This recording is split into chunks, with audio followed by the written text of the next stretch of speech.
Indian പ്രതിരോധ മേഖലയ്ക്ക് ചരിത്രപരമായ ഉത്തേജനം നൽകി 1,00,000 കോടി രൂപയിലധികം വിലമതിക്കുന്ന ആയുധങ്ങൾ വാങ്ങാൻ പ്രതിരോധ മന്ത്രാലയത്തിന്റെ അനുമതി.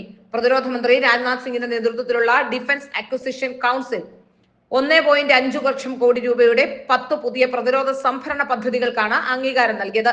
പൂർണ്ണമായും തദ്ദേശീയമായി നിർമ്മിക്കുന്ന ആയുധങ്ങൾക്കാണ് പ്രാധാന്യം നൽകുന്നത്. നാവികസേനയ്ക്ക് അത്യാവശ്യമായ മൈൻ വേട്ട കപ്പലുകൾ, കരസേനയ്ക്കുള്ള quick reaction surface to air missile സംവിധാനങ്ങൾ എന്നിവയാണ് ഇതിൽ പ്രധാനം. ഈ പുതിയ ഏറ്റെടുക്കലുകൾ ഇന്ത്യൻ സായുധ സേനയുടെ പ്രവർത്തന സജ്ജതയും പ്രഹരശേഷിയും ഗണ്യമായി വർദ്ധിപ്പിക്കുമെന്ന് അധികൃതർ അറിയിച്ചു. നാവികസേനയുടെ ദീർഘകാല ആവശ്യമായിരുന്ന 12 മൈൻ വേട്ടക്കപ്പലുകൾ വാങ്ങുന്നതാണ് ഏറ്റവും വലിയ പദ്ധതി. 44,000 കോടി രൂപയിലധികം ചെലവ് പ്രതീക്ഷിക്കുന്ന ഈ കപ്പലുകൾ പൂർണ്ണമായും ഇന്ത്യയിലായിരിക്കും നിർമ്മിക്കുക. നിലവിൽ നാവികസേനയുടെ കയ്യിൽ ഒരു മൈൻ സ്വീപ്പർ കപ്പൽ പോലും ഇല്ലാത്ത സാഹചര്യത്തിൽ ഈ നീക്കം ഏറെ നിർണായകമാണ്. കരസേനയ്ക്കായി 30,000 കോടിയിലധികം രൂപ ചെലവിൽ quick reaction surface to air missile സംവിധാനങ്ങൾ വാങ്ങാനും അനുമതി നൽകി.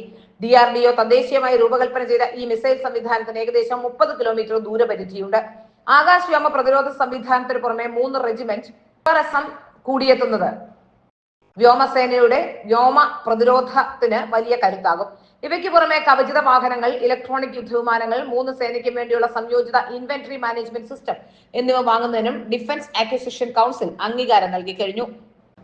ഇന്ത്യൻ വ്യോമസേനയുടെ പ്രഹരശേഷി 10 മടങ്ങ് വർദ്ധിപ്പിക്കാൻ ലക്ഷ്യമിട്ട് ഇസ്രായേൽ നിർമ്മിത ലോങ് റേഞ്ച് ആർട്ടിലറി ബാലിസ്റ്റിക് മിസൈലുകൾ വാങ്ങാൻ ഇന്ത്യ ഒരുങ്ങുന്നതായും റിപ്പോർട്ടുകളുണ്ട്. യുദ്ധവിമാനങ്ങളിൽ നിന്ന് വിക്ഷേപിക്കാൻ കഴിയുന്ന ഈ മിസൈലുകൾക്ക് 40 കിലോമീറ്ററിലധികം ദൂരെയുള്ള ശത്രുക്കൾ പോലും അതീവ കൃത്യതയോടെ തകർക്കാൻ കഴിയും.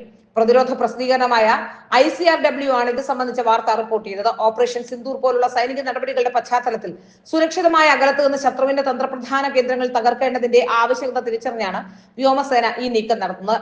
ഇസ്രായേൽ എയ്റോസ്പേസ് ഇൻഡസ്ട്രീസും ഇന്ത്യയുടെ പൊതുമേഖലാ സ്ഥാപനമായ ഭാരത് ഇലക്ട്രോണിക്സ് ലിമിറ്റഡും തമ്മിൽ 2023 ഒപ്പുവെച്ച ധാരണാപത്രത്തിന്റെ അടിസ്ഥാനത്തിലായിരിക്കും ഈ മിസൈലുകൾ വാങ്ങുക.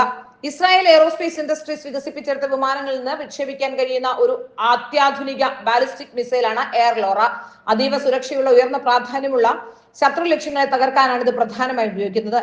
കമാൻഡ് ആൻഡ് കൺട്രോൾ സെന്ററുകൾ, സൈനിക വിമാനത്താവളങ്ങൾ, സുപ്രധാന അടിസ്ഥാന സൗകര്യങ്ങൾ, തീരദേശ നാവിക ആസ്തികൾ എന്നിവ പ്രധാന ലക്ഷ്യങ്ങളാണ്. 90 കിലോമീറ്റർ മുതൽ 430 കിലോമീറ്റർ വരെ ദൂരപരിധി ഇതിന് ലഭിക്കും. സൂപ്പർസോണിക് വേഗതയിൽ സഞ്ചരിച്ച് ലക്ഷ്യം ഭേദിക്കാൻ ഇതിന് സാധിക്കും.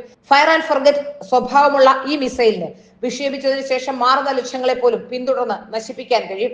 അഡ്വാൻസ്ഡ് INS GPS നാവിഗേഷൻ, ശക്തമായ ആന്റി ജാമിംഗ് സംവിധാനം എന്നിവയുള്ളതിനാൽ ഏത് കാലാവസ്ഥയിലും ഈ മിസൈൽ ഫലപ്രദമാണ്. ഇന്ത്യൻ വ്യോമസേനയുടെ കരുത്ത് വർദ്ധിപ്പിക്കാൻ 5ാം തലമുറ യുദ്ധവിമാനങ്ങൾ വാങ്ങുന്നത് സർക്കാർ സജീവമായി പരിഗണിക്കുന്നുണ്ടെന്നും പ്രതിരോധ സെക്രട്ടറി രാജേഷ് കുമാർ സിംഗും പറയുന്നു. ഒരു ദേശീയ മാധ്യമത്തിന് നൽകിയ അഭിമുഖത്തിലാണ് അദ്ദേഹം ഈ നിർണായക വെളിപ്പെടുത്തൽ നടത്തിയത്. കുറഞ്ഞുവരുന്ന സ്ക്വാഡ്രൺ ശക്തിയും ചൈന, പാകിസ്ഥാൻ തുടങ്ങിയ അയൽ രാജ്യങ്ങളിൽ നിന്നുള്ള വർദ്ധിച്ചു വരുന്ന ഭീഷണിയും കണക്കിലെടുത്താണ് തന്ത്രപരമായ നീക്കം. ഇന്ത്യ തദ്ദേശീയമായി വികസിപ്പിച്ച 5ാം തലമുറ യുദ്ധവിമാനമായ അഡ്വാൻസ് മീഡിയം കോമ്പാക്ട് എയർക്രാഫ്റ്റിന്റെ നിർമ്മാണം പുരോഗമിക്കുന്നതിനിടയിൽ ഒരു താൽക്കാലിക നടപടിയായിട്ടായിരിക്കും വിദേശത്തു നിന്നും വിമാനങ്ങൾ വാങ്ങുക. 2035ഓടെ MACA വ്യോമസേനയുടെ ഭാഗമാകുമെന്നും പ്രതീക്ഷിക്കുന്നു. ഏത് രാജ്യത്ത് നിന്നാണ് വിമാനങ്ങൾ വാങ്ങുകയെന്ന് പ്രതിരോധ സെക്രട്ടറി വ്യക്തമാക്കിയിട്ടില്ലെങ്കിലും അമേരിക്കയുടെ ലോക്ഹീഡ് മാർട്ടിൻ നിർമ്മിക്കുന്ന F-35, റഷ്യയുടെ സുഖോയ് Su-57 എന്നിവയാണ് പ്രധാനമായും പരിഗണനയിലുള്ളതെന്ന് റിപ്പോർട്ടുകൾ സൂചിപ്പിക്കുന്നു. 2025 ഫെബ്രുവരിയിൽ പ്രധാനമന്ത്രി നരേന്ദ്രമോദിയും അന്നത്തെ US പ്രസിഡന്റ് ഡൊണാൾഡ് ട്രംപും തമ്മിൽ നടന്ന കൂടിക്കാഴ്ചയിൽ F-35 വിമാനങ്ങൾ ഇന്ത്യക്ക് നൽകാമെന്ന് അമേരിക്ക വാഗ്ദാനം ചെയ്തിരുന്നു. റഷ്യ ആകട്ടെ സുഖോയ് 57 ഇന്ത്യയിൽ വെച്ച് നിർമ്മിക്കാനുള്ള സാങ്കേതിക വിദ്യ കൈമാറാമെന്നും വാഗ്ദാനം ചെയ്തു കഴിഞ്ഞു. ചൈനയുടെ J-20, J-35 സ്റ്റെൽത്ത് യുദ്ധവിമാനങ്ങളും പാകിസ്ഥാൻ ചൈനയിൽ നിന്ന് 40 J-35 വിമാനങ്ങൾ വാങ്ങാൻ ശ്രമിക്കുന്നതുമാണ് ഇന്ത്യയെ ഈ അടിയന്തര നീക്കത്തിന് പ്രേരിപ്പിക്കുന്നത്. വ്യോമസേനയ്ക്ക് അനുവദിച്ചിട്ടുള്ള 42 സ്ക്വാഡ്രണുകളിൽ നിലവിൽ 31 എണ്ണം മാത്രമാണുള്ളത്. ഈ കുറവ് പരിഹരിക്കേണ്ടത് അത്യാവശ്യമാണെന്നും വ്യോമസേനാ മേധാവി air chief marshal MP Singh മുമ്പ് പറഞ്ഞിരുന്നു.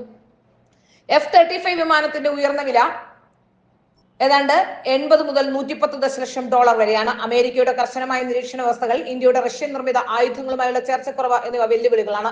റഷ്യയുടെ Su-57 വിമാനത്തിനാവട്ടെ സ്റ്റെൽത്ത് ശേഷി കുറവാണെന്നും വിശ്വാസ്യതയിൽ പ്രശ്നങ്ങളുണ്ടെന്നും വിമർശനങ്ങളുണ്ട്.